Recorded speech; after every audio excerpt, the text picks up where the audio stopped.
됩니다. 지금 일본은 고노다로가 앞뒤 없이 설치는 것에 통쾌함을 누리고 있습니다. 도장 없애라, 팩스 없애라, 야간 근무하지 말아라, 입에서 나오는 대로 명령하고 있습니다. 그동안 답답하던 일본인들이 속 시원하다 라고 반응을 하고 있습니다. 그만큼 일본은 이번 C19 사태에 후진국 일본, 갈라파고스 일본, 도장과 팩스의 일본이라고 조롱당한 것을 부끄러워합니다. 그런데 고노다로의 좌충우돌이 답답하게 막힌 속을 뚫어준 거죠. 그런데 이 와중에 일본의 경제학자들이 나서서 일본의 디지털화는 어렵다, 큰소리 친다고 될 일이 아니다 라고 쓴소리를 했습니다. 냉정한 분석을 통해서 고노다로의 단독 라이브 쇼에 찬물을 확 끼얹었습니다. 제대로 된 분석을 들어보시면 충분히 공감이 되실 것입니다. 현재 일본은 고노다로 혼자서 앞뒤도 없이 선무당 칼을 휘두르고 있습니다. 고노다로는 행정 절차의 90%를 폐지할 것이다. 법률에 정해 있다고 핑계대지 말아라. 법률은 이유가 되지 않는다. 라고 말했습니다.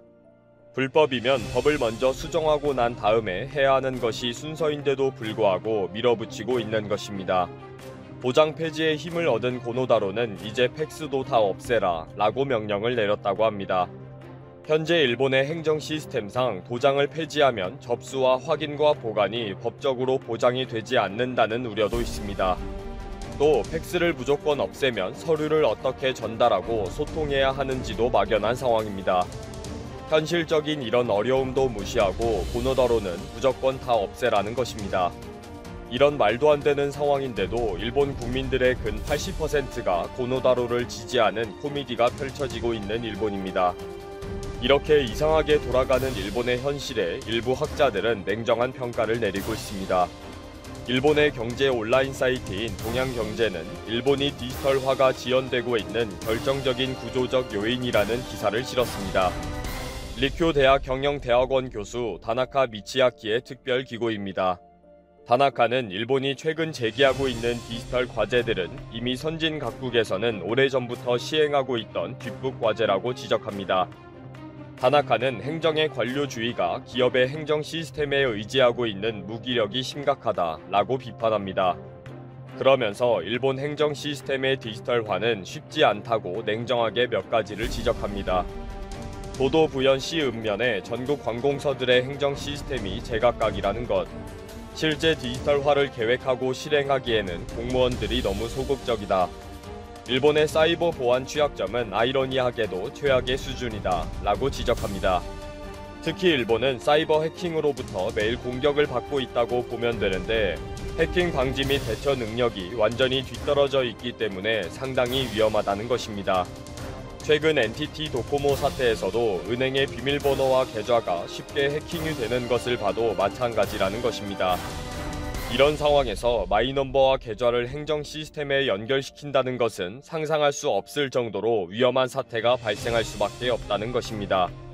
지금 일본의 사이버 보안 상황에서는 1% 이상의 위험이 발생할 수 있는데 인구가 1억 명이라면 100만 명이 위험에 처하게 된다고 했습니다. 그렇다면 이 위험을 금전적인 보상과 후속 대책으로 해결한다는 것은 비현실적이라고 우려했습니다. 다나카 교수는 한국의 예를 들면서 본받지 않으면 안 된다고 조언합니다. 한국의 지자체 시스템 통합은 한국지역정보개발원이 지자체를 위한 공통의 소프트웨어를 개발하고 무료로 배포하면서 안전성을 확보했다고 평가했습니다. 일본도 한국처럼 체계적인 시스템을 갖추고 지자체 통합을 계획해야 한다고 강조합니다. 그런데 이런 상식적인 일처리가 일본에서는 통하지 않고 있습니다. 스가 정권은 디지털청의 설립으로 행정의 디지털화를 첫 번째 과제로 강력하게 밀어붙이고 있습니다. 스가는 고노다로는 파괴할 것이다 라면서 힘을 실어주었고 결과적으로 고노다로는 앞뒤 없이 나대고 있는 상황입니다. 행정개혁 장관이다 보니 공무원들을 대상으로 명령만 내리고 있는 꼴입니다. 그러나 아무리 고노다로가 명령을 내려도 쉽지 않다라고 우려하는 학자들이 있습니다. 일본의 저명한 경제학자인 이케다 노부오는 일본의 관공서는 왜 디지털화를 할 수 없는가 라는 칼럼을 기고했습니다. 이케다는 일본은 민간 기업에 모든 사무 업무를 맡기는 하청구조 시스템이다. 이것은 전쟁 후 일본에서 구축해온 일본만의 고질적인 관행이다. 그리고 결국 이런 장기적인 관계가 일본을 부패한 국가로 만들었고 무기력하게 만들었다 라고 지적하고 있습니다. 특히 디지털화는 일본의 IT 대기업들이 각 지방자치단체와 관공서를 점령하고 있다고 비판하고 있습니다. 후지츠, 히타치, NTT 데이터, NEC 등 시스템 통합 업체들이 관공서의 업무를 독점하고 있다는 것입니다. 공무원들은 승진을 하거나 보직 변경을 하면서 이동을 하게 되면 그때마다 시스템 기업 담당자들이 시스템 강의를 하러 간다는 것입니다. 이러다 보니 기존의 시스템을 고수하게 되고 일엔 입찰로 다른 방법을 선택할 여지가 아예 없다는 것입니다. IT 대기업들은 이렇게 손쉽게 영업을 할 수가 있다 보니 개발에는 아예 무관심한 담당 관공서를 상대로 수월하게 돈을 벌어왔다는 것입니다. 결국 이번 일본 정부에서 행정의 디지털화를 준비하면서 10월 1일부터 통합 서비스를 하려고 아마존의 웹 서비스로 이동할 수밖에 없는 선택을 했다는 것입니다. 일부에서는 일본의 시스템이 좋다고 하면서 아마존하고 무슨 어두운 거래가 있는 것이 아닌지 문제를 제기하고 있지만 솔직히 일본에는 아마존에 대항할 수 있는 기술은 없다 라고 이케다는 단언합니다. 그래서 일본 정부가 IT 대기업을 곤경에 빠뜨리는 배제를 하고 싶어서 하는 것이 아니라 어쩔 수 없는 선택이라고 합니다. 그동안 50년 이상 뿌리 내려온 하청 구조가 일본도 후진국으로 만들었다고 진단했습니다. 일본의 공무원 수는 OECD 국가 중에서 가장 적은데 그 이유가 사무행정 업무를 민간 기업에 하청을 주기 때문입니다. C19 사태에 1,000억 원을 국민들에게 사용하기 위해 근 300억 원이라는 30% 이상을 사무행정 비용으로 민간 기업에 퍼주는 이유입니다. 여기에 많은 정치 비리가 발생하고 세금이 줄줄 새는데도 오래된 관행이다 보니 방관해온 것입니다. 이케다는 이렇게 몇십 년 동안 무기력하게 근무해온 공무원들은 결코 행정의 디지털화를 계획하고 실행하고 책임질 능력이 애초부터 부족하다고 지적한 것입니다. 이런 상황에서 일본의 미래에 대해 냉정한 평가를 한 기업인이 있습니다. 일본의 온라인 시사경제지 재팬 비즈니스 프레스는 갈라파고스 상태인 일본인이 직시할 수 없는 불편한 미래라는 기사를 실었습니다. 데이터로 알 수 있는 2030년 지구의 모습이라는 책을 낸 디지털 전문 기업의 대표이사인 후마 겐지와의 인터뷰입니다. 후마 겐지는 일본은 해외의 뉴스를 알 수 있는 기회가 적어서 위기감의 바탕이 되는 정보를 잘 모른다 라고 지적했습니다. 세상이 어떻게 돌아가는지를 전혀 모르다 보니 특히 환경 문제에 대해 무심하다고 비판합니다.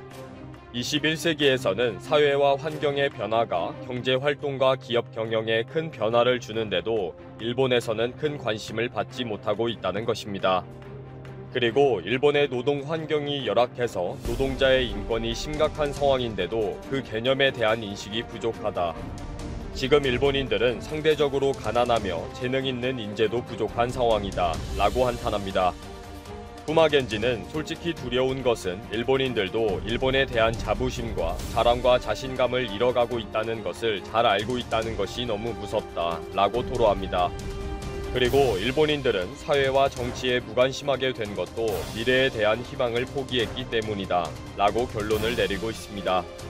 이런 분석을 들으면서 일본에도 제대로 된 인물이 있구나 라고 평가하는데 일본인들은 눈 하나 깜짝하지 않는 것이 신기할 정도입니다. 고노다루의 칼춤에 박수를 보내면서 곧 한국을 따라잡고 세계 최고의 디지털 국가가 될 것이다 라고 흥분하는 일본인들이 이상하네요. 미국 국방부 전직 관리가 한국이 미국과 중국 사이에서 위험한 줄타기를 하고 있다며 중립적 입장을 취하는 건 사실상 중국을 편든 것이라고 경고했다. 미국이 중국과 패권 경쟁을 위해 경제적 디커플링을 추진하는 상황에서 미국은 동맹, 중국은 중요한 경제 파트너라며 양다리를 걸치는 한국 정부에 대한 불만을 노골적으로 밝힌 셈이다. 미국의 소리 방송에 따르면 엘브리지 콜비 전 국방부 전력개발 담당 부차관보는 22일 조지 워싱턴대 한국학연구소가 주최한 미중 전략적 경쟁 시대의 한미관계 세미나에서 한국이 미중 사이에서 스케이트를 타려고 하는 건 위험한 길이 될 것이라고 말했다. 그러면서 미국과 중국 양쪽 모두 한국을 서로 자기 편으로 끌어들이려는 동기를 갖게 할 것이라며 여기서 중립적 입장은 사실상 베이징 편으로 기운 것일 수 있다라고 말했다. 폴비 전 부차관보는 제임스 매티스 국방장관 시절인 2018년 1월 중국과 전략적 경쟁을 명시한 미국방 전략보고서의 공동 저자 중 한 사람이다. 그는 분명히 한국은 지정학적으로 매우 어려운 처지이고 쉬운 선택이 아닐 것이라고도 했다. 미국은 한국과 일본, 베트남, 인도 같은 독립적인 국가들의 이해관계를 가진 멀리 있는 강대국이지만 중국은 미국과 다른 나라 정부 사이에 불화를 조장하려고 노력하고 있다고 하면서다. 그러면서 중국은 한국을 포함한 지역 국가들의 국내 문제뿐 아니라 외교, 국방정책까지 지시할 수 있는 지배적 지위를 구축하려고 한다라고 덧붙였다. 폴비 전 부차관보는 아시아 각국이 중국에 휘둘리지 않도록 미국이 추진하는 경제적 디커플링에 동참할 것도 주문했다. 그는 경제적으로도 미국은 중국과 디커플링할 것이라며 그러고 나서 한국과 일본, 베트남 같은 다른 나라들에도 이를 권장할 것이라고 말했다. 이들 나라는 스스로 이미 그렇게 하고 있다고 하면서다. 그는 중국을 완전히 봉쇄하자는 것이 아니라 선별적으로 디커플링을 하자는 것이라며 디커플링은 기본적으로 중국이 강압적인 지렛대로 활용하는 데 대해 각 나라의 취약성을 줄이기 위한 것이라고 설명했다. 이어 정박 브루킹스 연구소 한국섭자도 베이징은 한국을 미국의 동맹 시스템 가운데 가장 약한 고리로 보고 있다며 한국도 중국을 안보 위협으로 간주하는 데 관심이 없다고 말했다.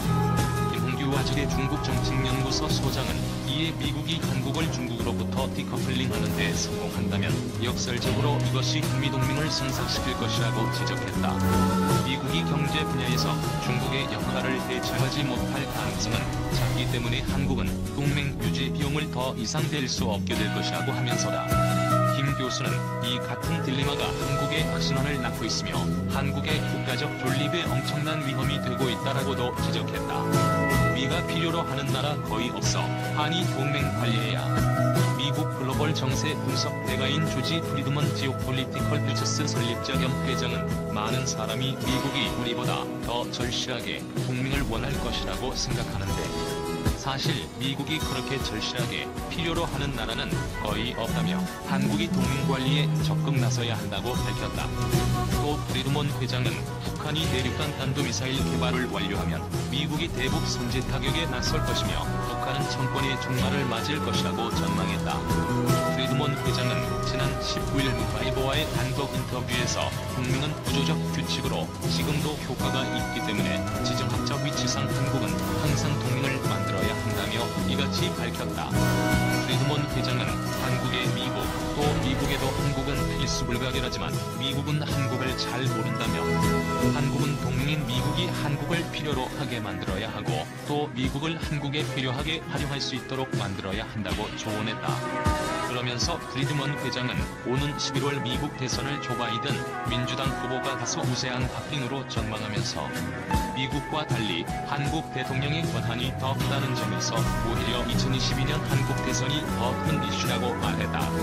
프리드먼 회장은 도널드 트럼프 미국 대통령이 주한 미군 철수 시사와 관련해선 지상군을 중심으로 일부 철수할 가능성이 크다고 예측했다. 그는 한국이 만일 북한과 전쟁을 한다면 공군이 중국과 전쟁을 한다면 해군이 필요하다며 북한이 ICBM을 보유하고 있지 않다면 지상전 가능성이 낮고 보병은 크게 중요하지 않다고 말했다.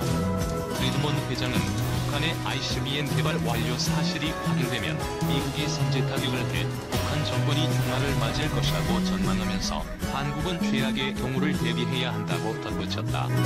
미국 입장과 이렇게 다른 한국 대통령 유엔 연설은 처음과 문재인 대통령이 유엔 총회 기조연설을 통해 거듭 한반도 종전선언의 필요성을 제기했지만 미 의회에선 종전선언을 촉구하는 결의안이 의원들의 지지를 받지 못해 거의 진전되고 있지 않다고 미국의 소리 방송이 23일 보도했다. 한 미국의 전직 관리는 한국의 대통령이 유엔에서 미국 의회 행정부의 입장과 이렇게 일치하지 않는 연설을 하는 것을 본 적이 거의 없다고도 했다. VOA에 따르면 러 칸나 민주당 하원 의원이 지난해 2월 하노이 미국 정상회담 직전 한국전 공식 종결을 촉구하는 결의안을 대표 발의했지만 현재까지 총 47명의 지지의원을 확보하는 데 그쳤다. 미국 하원 의원 총수가 435명인 것을 감안하면 10% 남짓한 숫자로 이들 대부분은 민주당 소속 좌파 의원들이다. 의회에는 여전히 진보 코커스를 넘어서 지지층을 넓히지 못하고 있다고 평가했다. 한나 의원은 지난해 한국전 종전선언 결의안을 의회가 매회 무조건 통과시켜야 하는 국방수권 법안에 포함한 형태로 추진했지만 결국 최종안에는 포함되지 못하고 의결이 좌절됐다. 한나 의원은 올해도 국방수권 법안에 한국전 종전선언 촉구 결의 조항과 예멘 내전 개입 중단 조항 포함을 추진할 방침이라고 밝혔지만 종전선언 관련 조항은 포함되지 않았다. 미 의원들 사이에서는 당적을 막론하고